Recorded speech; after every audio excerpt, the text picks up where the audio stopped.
Alright, g'day, and welcome. Don't let your ADD get the best of you. Hang on a second.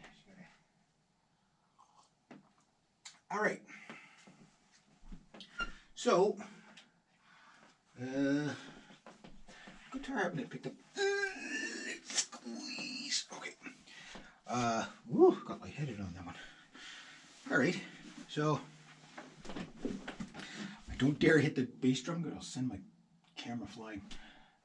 What should it be? What should it be? It should be.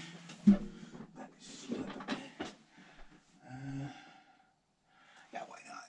I haven't picked up my poor SG3 in a long time. See if it's even still in tune. Oh, not bad.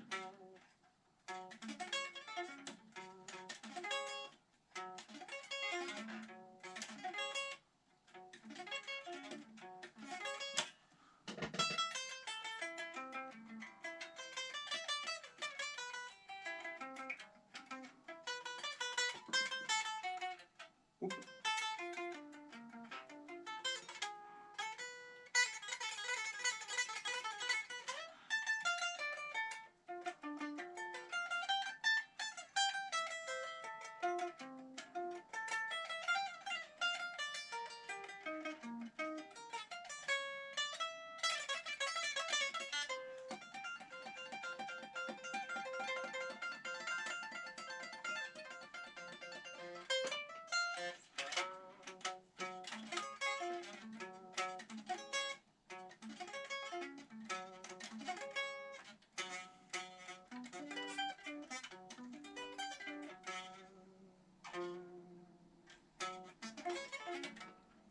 Alright.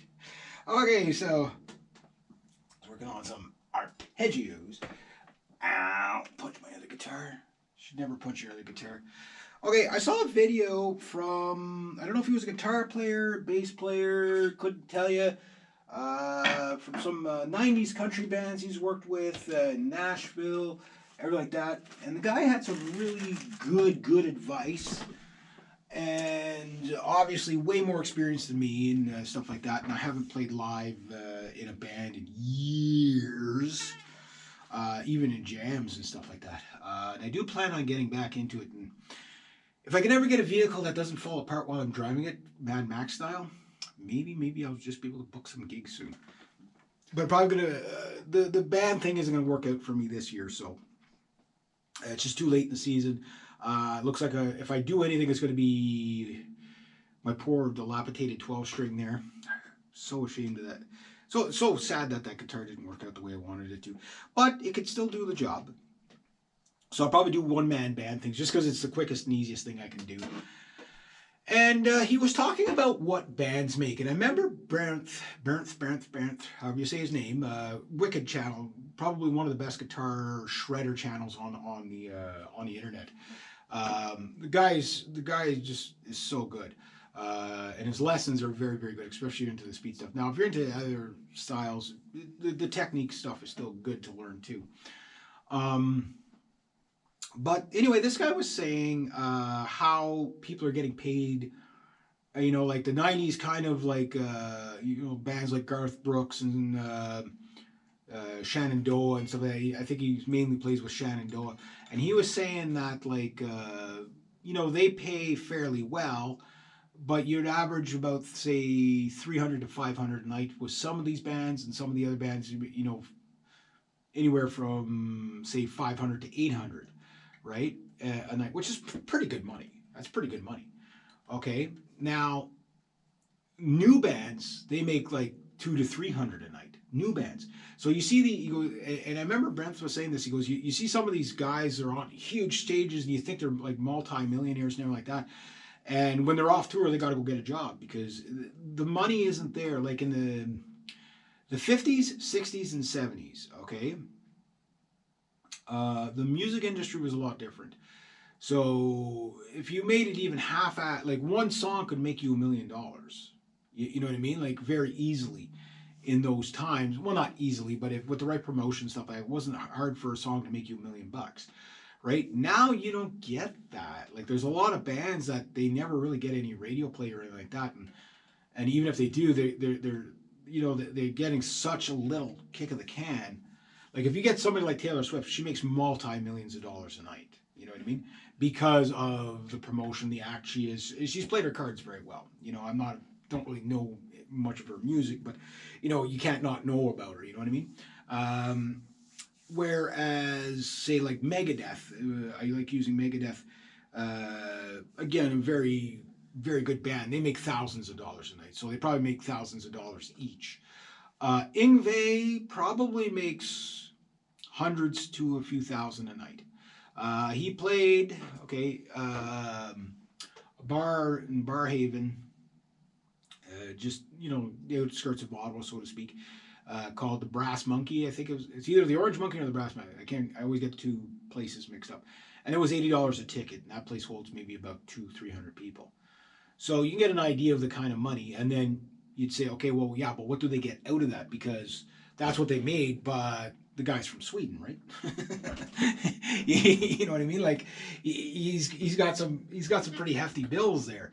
So he does like a 40 nights in a row playing like at live, and he's making $80 a person or whatever, maybe $100 a ticket. Like when I saw AC/DC when I was a kid, first concert I ever saw, LA Guns was opening for them, $15, AC/DC. Now what's an AC/DC ticket worth? What, $300-$400? You know what I mean? And it was either the Eagles or Barbra Streisand that started these outrageous, when the Eagles did their first reunion tour, it was like $300, and then Barbra Streisand was like, okay, well, I'm going to charge like, $300 to $800 a ticket. Taylor Swift, or some tickets she sells are like, $3,000. You know what I mean? Like, but I mean, it's a handful of tickets like that. But the average ticket's going to be $300, right? So you can't see 10 bands in a year. You know what I mean? And I know the cost of operation is a lot higher, but they do make a lot on that. So if that's what the King Dogs can make, right? What are the average guys making? Well, the average guys are making $300 to $500 a night. Okay, not bad. Now, the way this guy, guitar player or bass player from Shenandoah, explained it was like the legacy bands like Garth Brooks, he's going to be paying a little bit more, and some of these other, and they're in the country bands, right? Now, Nashville is probably the worst place you can go as a musician because the competition is so stiff, right? You go there only if you're kind of already established, because otherwise you're probably never going to get a gig there, right? I would imagine. I mean, people from there will, set the record straight, I'm sure. But it's kind of like the people that move to Los Angeles to become an actor, an actress, or a musician. I've been to Los Angeles, and the first thing I learned about Los Angeles was their music scene actually really sucked.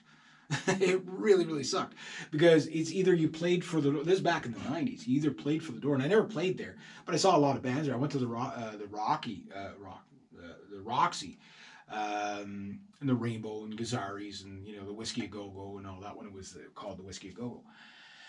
And I went to all those places, and the bands there, they were playing for the Door. You know what I mean? So they weren't making big bucks.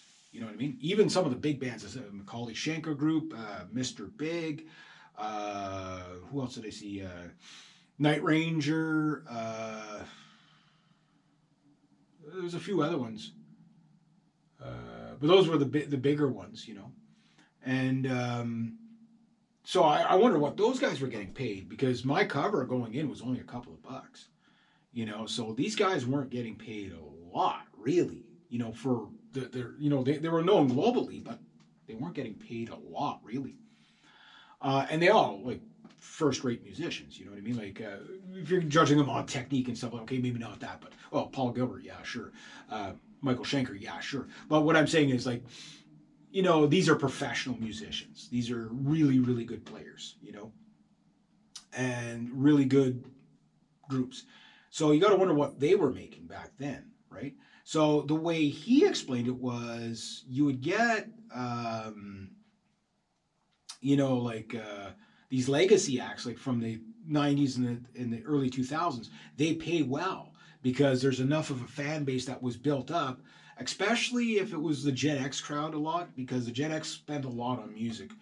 We probably spent more on music than any other generation, because that was one of our primary, live music. We lived for that, right?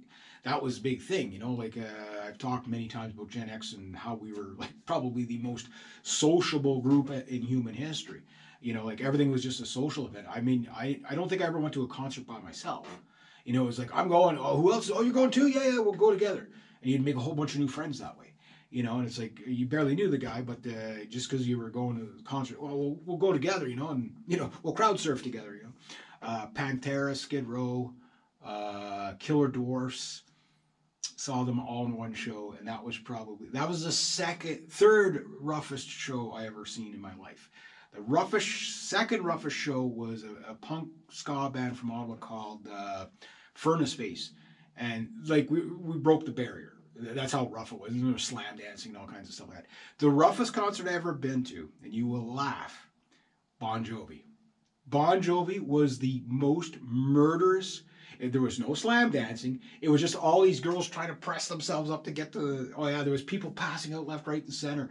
Like I mean, you could your ribs were getting crushed. It was just all these girls trying to rush the stage. It was hilarious. I didn't mind because all these pretty girls pushing up against me. Teenage boy. I was like, gee, did I die and go to heaven?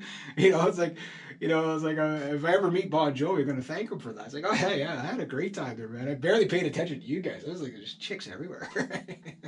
They play a slow song, a girl cried, you'd hug her. She'd be like, oh, oh, glory daisy. But yeah, so he was getting on like how like the newer bands just they don't have. I don't think they have the same type of fan base because after Napster thing, you remember Metallica and Napster and stuff like that. The one thing Napster did, it did a lot.